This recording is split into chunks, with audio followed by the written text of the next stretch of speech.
Bismillahirrahmanirrahim. Assalamualaikum warahmatullahi wabarakatuh.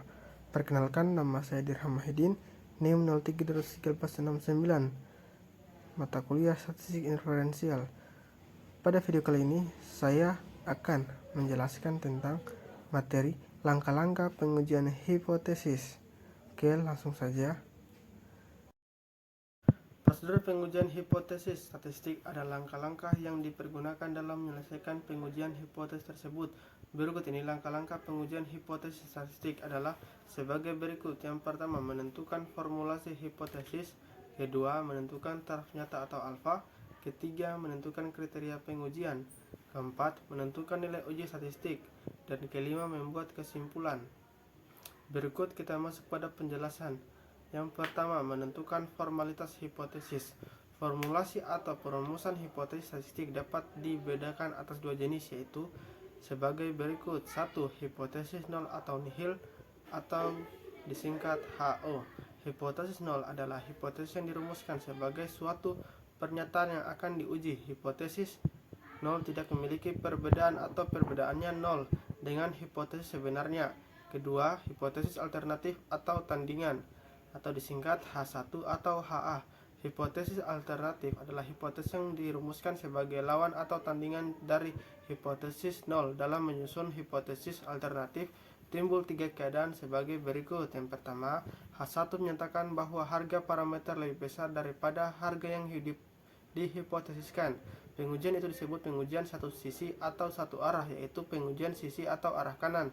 Kedua, H1 menyatakan bahwa harga parameter lebih kecil daripada harga yang dihipotesiskan. Pengujian itu disebut pengujian satu sisi atau satu arah, yaitu pengujian sisi atau arah kiri. Ketiga, H1 menyatakan bahwa harga parameter tidak sama dengan harga yang dihipotesiskan. Pengujian itu disebut pengujian dua sisi atau dua arah, yaitu pengujian sisi atau arah kanan dan kiri sekaligus. 2. Menentukan taraf nyata atau alfa. Apabila hipotesis 0 atau H0 diterima benar, maka hipotesis alternatif HA ditolak. Demikian pula sebaliknya, jika hipotesis alternatif HA diterima atau benar, maka hipotesis 0 atau H0 ditolak. Taraf nyata adalah besarnya batas toleransi dalam menerima kesalahan hasil hipotesis terhadap nilai parameter populasinya. Semakin tinggi taraf nyata yang digunakan, semakin tinggi pula penolakan hipotesis 0 atau hipotesis yang diuji. Padahal hipotesis 0 benar.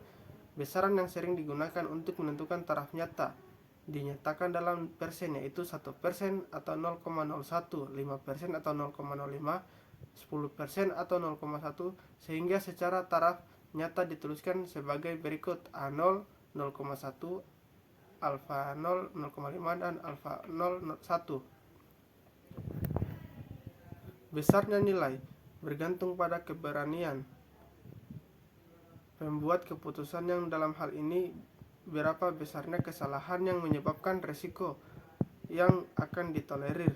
Besarnya kesalahan tersebut disebut sebagai daerah kritis pengujian atau critical region of a test, atau daerah penolakan atau region of rejection. Nilai alfa yang dipakai sebagai taraf nyata digunakan untuk menentukan nilai distribusi yang digunakan pada pengujian, misalnya distribusi normal atau Z, distribusi T, dan distribusi X pangkat 2. Nilai itu sudah disediakan dalam bentuk tabel, disebut nilai kritis. 3. Menentukan kriteria pengujian. Kriteria pengujian adalah bentuk pembuatan keputusan dalam menerima atau menolak hipotesis 0 atau H0 dengan cara membandingkan nilai alfa tabel distribusinya atau nilai kritis dengan nilai uji statistiknya sesuai dengan bentuk pengujiannya. Yang dimaksud dengan bentuk pengujian adalah sisi atau arah pengujian.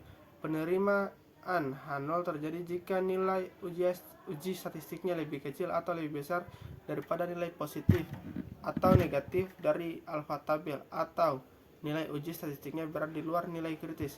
Penolakan H0 terjadi jika nilai uji statistiknya lebih besar atau lebih kecil daripada nilai positif atau negatif dari alfa tabel, atau nilai uji statistik berada di luar nilai kritis.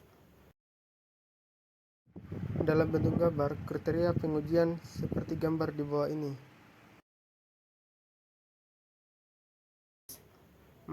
Menentukan nilai uji statistik. Uji statistik merupakan rumus-rumus yang berhubungan dengan distribusi tertentu. dalam pengujian hipotesis.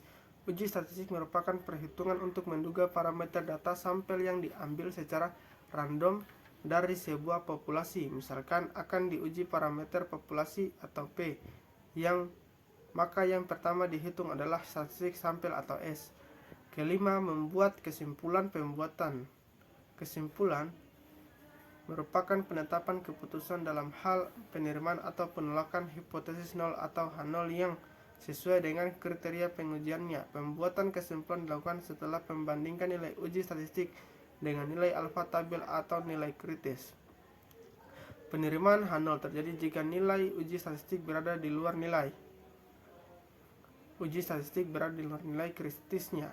Penolakan H0 terjadi jika nilai uji statistik berada di dalam nilai kritisnya. Kelima langkah pengujian hipotesis tersebut di atas dapat diringkas seperti berikut. Langkah pertama, menentukan formulasi hipotesis H0 dan hipotesis alternatifnya HA. Langkah kedua, memiliki suatu taraf nyata atau alfa dan menentukan nilai tabel. Langkah ketiga, membuat kriteria pengujian berupa penerimaan dan penolakan H0. Langkah keempat, melakukan uji statistik. Langkah kelima, membuat kesimpulannya dalam hal penerimaan dan penolakan H0. Sekian materi dari saya, lebih dan kurangnya mohon dimaafkan. Wassalamualaikum warahmatullahi wabarakatuh. Terima kasih.